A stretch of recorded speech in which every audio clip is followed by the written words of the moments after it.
Welcome to the English Insider podcast. Today, we're going to look at IELTS General Training Writing Task 1. In the IELTS General Training exam, there are two writing tasks. The first is a letter, and the second is an essay. Let's look at sample task 1. The first thing we have to do is understand the question. This is the sample task question.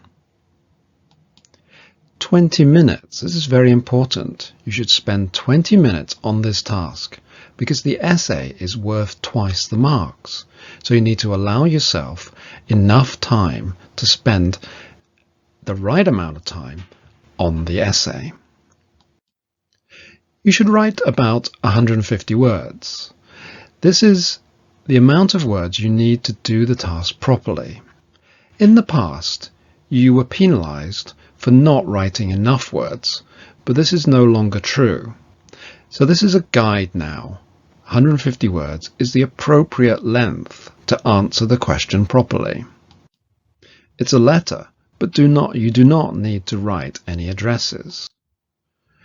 Dear Sir or Madam, this tells us that this is a formal letter, and we need to use yours faithfully to close. So we know it's a formal letter.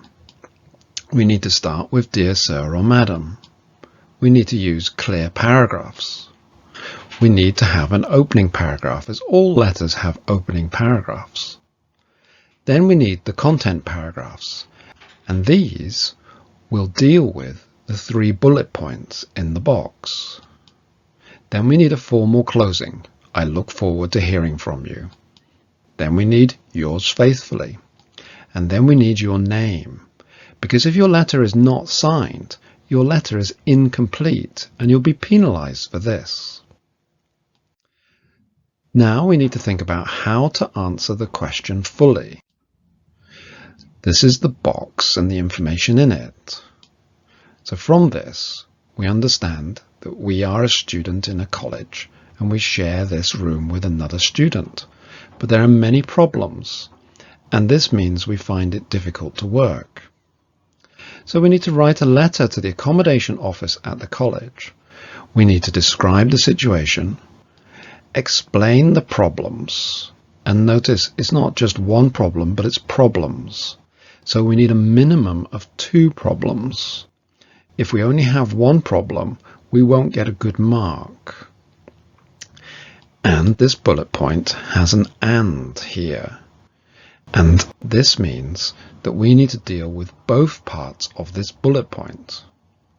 If we only talk about problems and don't talk about why it's difficult to work, we haven't fully addressed the bullet point. Or if we talk about why it's difficult to work and haven't explained the problems, we also haven't addressed the bullet point in full. And finally, we need to say what kind of accommodation we would prefer. So we have 3 bullet points, but really we have 5 things to do. We have to describe the situation, explain 2 problems as a minimum, explain why it is difficult to work, and say what kind of accommodation we would prefer. So in summary, it's a formal letter. We start with Dear Sir or Madam. We have an introductory paragraph, an opening paragraph, where we introduce ourselves and say why we're writing. Content paragraph 1 is about describing the situation. So we could talk about the accommodation address, the room number, the type of accommodation, and who we are sharing with. Content paragraph 2 is about the problems, remember 2 at a minimum, and why this makes it difficult to work. Paragraph 3 is about our preferred accommodation. Then we have the formal closing, I look forward to hearing from you, and then yours faithfully, and your name. And if we do all this, and use good grammar and vocabulary, we'll get a good mark for this task. Let's look at sample task 2. First, we need to understand the question. It's always 20 minutes. It's always at least 150 words. We never need to write any addresses. Here again, it's a formal letter, though it may be an informal letter. Or we might be asked to write to a named person, so we'd write, Dear Mr. Smith. But here, it's a formal letter. Dear Sir or Madam is required. Clear paragraphs are always required. Think about leaving spaces between the paragraphs. We need an opening paragraph. We need content paragraphs. We need the formal closing. I look forward to hearing from you.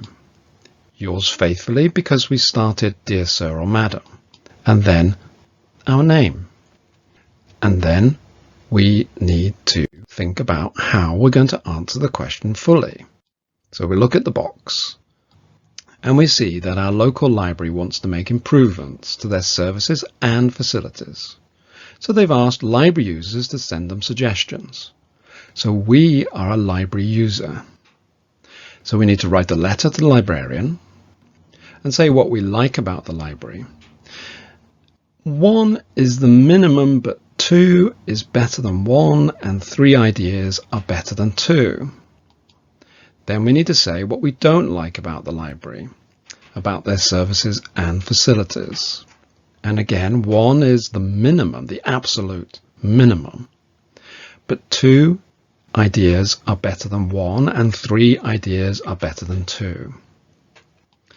Then we need to make suggestions for improvements. And notice we have the suggestions, we have the plural form. And this means that the minimum is 2. If we only write 1 suggestion, then we won't get a good mark for this letter. We need to address all the bullet points and we need to address them fully. So again, in summary, it's a formal letter. Dear Sir or Madam is required. In our opening paragraph, we introduce ourselves and say why we're writing, to make suggestions for the library. Content paragraph 1. 1, 2, or 3 ideas about why we like the library, its services and facilities. Content paragraph 2. What we don't like about the library, services and facilities. And again, 1, 2, or 3 ideas here. The more the better. Content paragraph 3, though, 2 suggestions is the minimum. 1 is not enough here. 2 are necessary. 3 is even better. Then the formal closing, the standard formal closing. I look forward to hearing from you. Then yours faithfully, because we started with Dear Sir or Madam. And then our name. Remember, if you don't write your name, your letter is unfinished. So the key to IELTS General Training Task 1 is analyze the question and then answer the question fully. That means addressing all the bullet points and all parts of the bullet point in full. For more ideas, please visit EnglishIdeas.org.